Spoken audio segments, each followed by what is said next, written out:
The Swiss Nationals are officially complete, and all I have to say is I'm going to apologize to Alex. Apparently you need back row removal.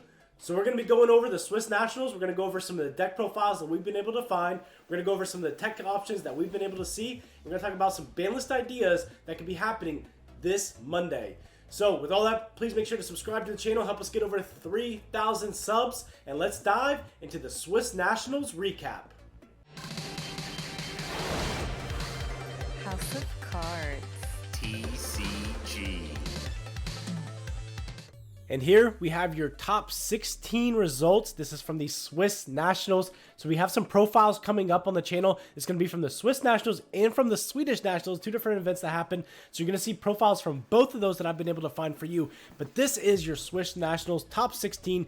Breaking it down, you have 5 Kashtira, 4 Superheavy Samurai, 2 Pearly, 2 Rika Sun Avalon, which could be the sleeper of the format right now, 1 Math Mech, 1 Labyrinth, and 1 Eldlich going into it, which is actually really insane. Thinking about 5 Kashtira, you know that that deck has to get hit on this ban list, and then you have Superheavy Samurai coming in strong, which is funny because you know in the finals we saw Kashtira versus the Labyrinth. So Superheavy not even making it to the finals, but we know that Kashtira is on the chopping block for Banlist. But now let's dive into some of our Swedish and Swiss Nationals deck profiles.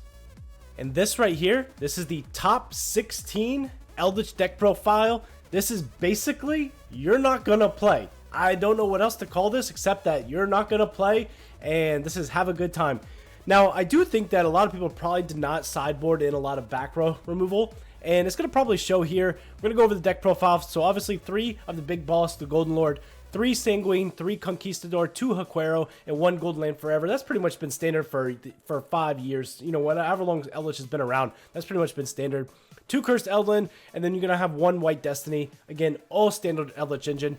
But what's not standard is you're going to see 3 Lava Golem in the main, 2 Sphere Mode, 2 Gamma Seal, 3 Pot of Extravagance, and then we get into the floodgates. But of course, this is the removal. Get rid of a Rise Heart. You can get rid of bigger bodies. Superheavy Samurai, you can just sphere mode their whole board. It really does a lot there. And then after that, you're going to just put across the board, right? So TC Boo, Goes in Match, Rivalry, Skill Drain, and Solemn Strike all in the main deck. Absolutely insane. And then in the sideboard, which I think is really interesting here, we're going to see Droll and Lancia. I think that Lancia is probably a really good tech coming into this format with Kashtira. And then, of course, you're seeing a rise in Dragon Link. And then you're also going to see, you know, a lot of decks that just banish in general. So Lancia being a big problem there. This also shuts off access codes. So when your opponent goes to OTKU and has to pop and you play Math Mech, Lancia could come in. Again, I'm not saying it's the best thing to put in, but it is interesting to see Lancia. And then we're going to see Solemn Judgments, Anti-Spells, and Evenly. That's standard. Then in the extra deck, we have 1 of the M-Dunk, the World Chalice Dragon, 1 Link Spider, 2 Vampire Suckers, a Donner for removal, Lina, which I think is a huge tech option in this format coming up. I'm actually trying to fit Lina into my deck because if you can Lina take a Ghost Ogre or a Veiler, then you can go into Unicorn access code from there. So I think that Lina is a huge card that you're going to want to play this format. We're going to see Nightmare Phoenix, Nightmare Cerberus, Blackluster Soldier, 2 of the M7 Constellar Ptolemy, and then 1 of the OTK package, which of course is the Gustav Max with the Super Dreadnought Cannon Libby. And then we're going to see Zeus and Chaos Angel. Now, I'm not exactly 100% sure how they're making Chaos Angel here. I'm assuming that these being level 5s, and then if you can find a way to maybe with Lancia being a 5, that's a 10, but that still doesn't get you your 12. I don't know if it has to do with Eldritch the Golden Lord being a 10 and how to get. I'm not exactly sure. Maybe you could comment down below. Let me know how they're able to make Chaos Angel. But this was a top 16 Eldritch deck profile. All right, diving in, we have a top 8 Labyrinth deck profile. This is not the winning deck list of the Swiss Nationals, but this is a top 8 profile. So we're going to be diving in. So starting off, obviously, is your standard Labyrinth, which is triple Lady Labyrinth, 1 Lovely Labyrinth, and triple Ariana. What you're going to see is he actually plays 3 Stovey, and what they said in the profile was that Stovey was used to make the Chaos Angel, so I think that's pretty important there. Then we have 1 Coup Clock, 1 of the Field Spell Labyrinth.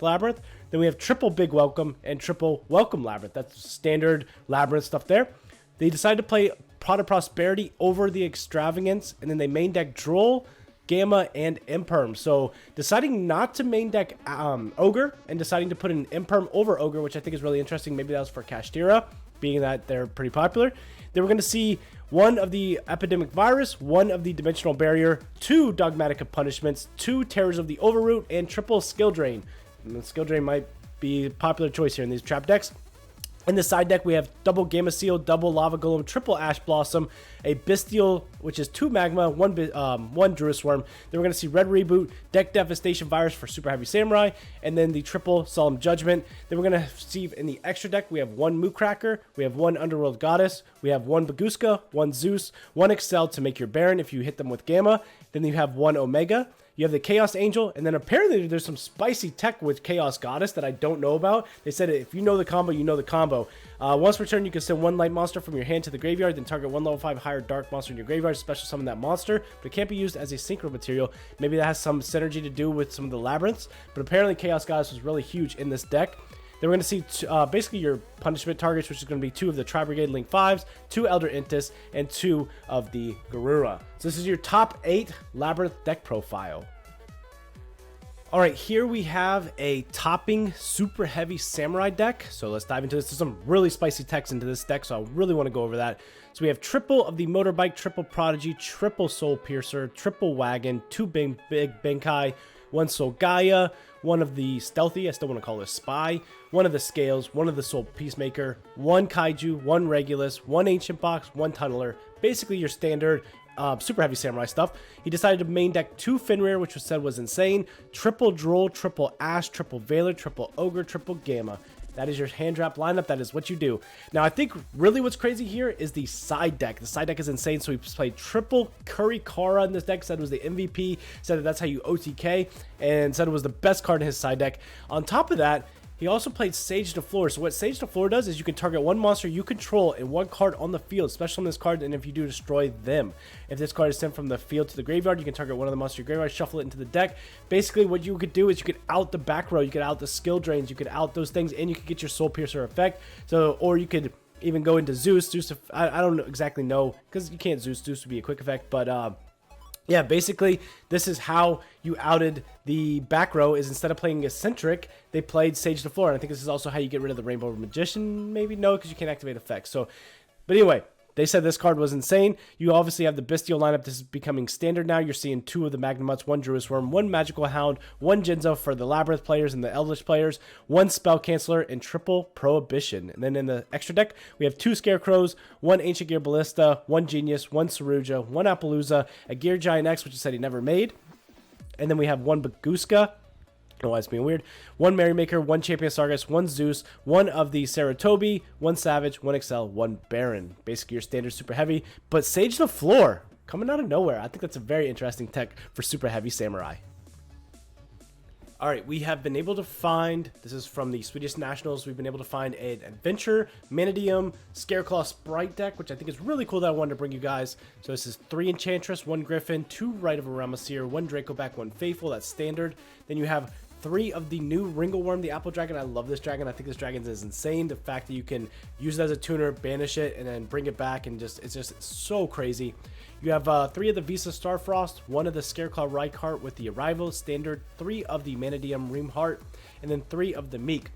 He did say that he did not need the other level 2 that you can destroy, so this was pretty much all that he needed. Maybe that's because of the Ringleworm, but then we have the different field spells. We have the Scareclaw, obviously, and then the Peaceful Planet Calarium. Then we have the Mannadium Obsession. That's it for the Mannadium stuff. Then we have 3 Sprite Blue, 1 Sprite Red, 1 Sprite Carrot, 3 Dark Ruler, 3 Droll, a Foolish Rhoda, Terraforming, and Called By. Obviously, really good Mannadium here. Then we have 1 Scareclaw Lightheart, searches the field spell. We have a Cross Sheep, a Sprend, which obviously Sprend can also send the Ringleworm, which is really good.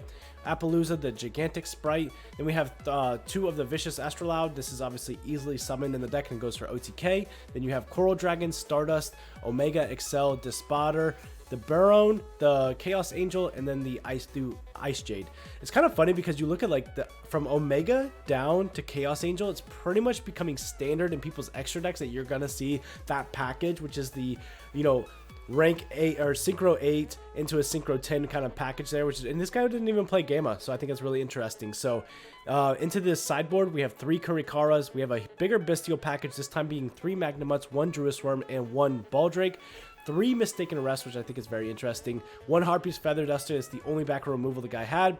And then we have the Reframing and then the 2 Talents. So this is going to wrap up your Mannadium Adventure Scareclaw Sprite deck. Alright, and here we have the Swiss Nationals, the winning deck list, which is Labrynth. This was much different than the... Let me take these out. I was just creating it. These are much different than that top 8 that we saw coming out of the Swedish Nationals. So this is the Swiss Nationals winning deck list right here. So we have 3 Lady Labrynth, 2 Ariana, 1 Lovely Labyrinth, and then we just get into some traps and some hand traps, right? So we have 3 Droll, 1 Sphere Mode, 3 Lava Golem, 2 Wannabe, which this card is actually insane. Didn't even think about this card in the deck. And then we have 3 Pot of Prosperity with 1 Extravagance, 3 of the Big Welcome Labyrinth, 3 Welcome Labyrinth, 2 of the Drama Karma Cannon, obviously really good against Pearly, really good against Kashtira.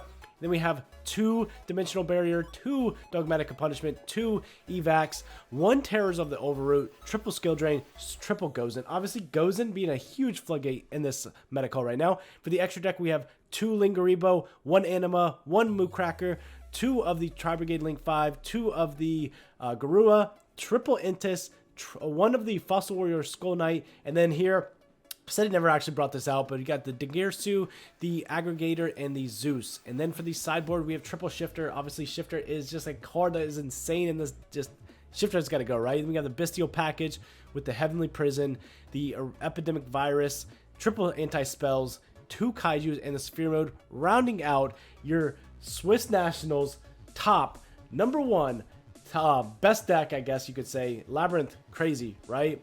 Coming out of there. So this is your winning deck list from the Swiss Nationals. So after we review these deck profiles and we've seen a little bit of the Swiss Nationals, it's very obvious that Kashtira has to get a hit. Prior to this Nationals, I actually was thinking that maybe Shifter was the only thing that really needed to get hit, in my opinion. I knew that more was going to get hit, but I really only found Shifter being a problem, and I definitely think that Shifter getting limited to 1 would be huge, but I definitely think that Kashtira needs to get a hit. It's probably going to be Unicorn and Fenrir. It's just got to be limited. I mean, that deck is just seeing too much of oppressive play, and that's really going to go.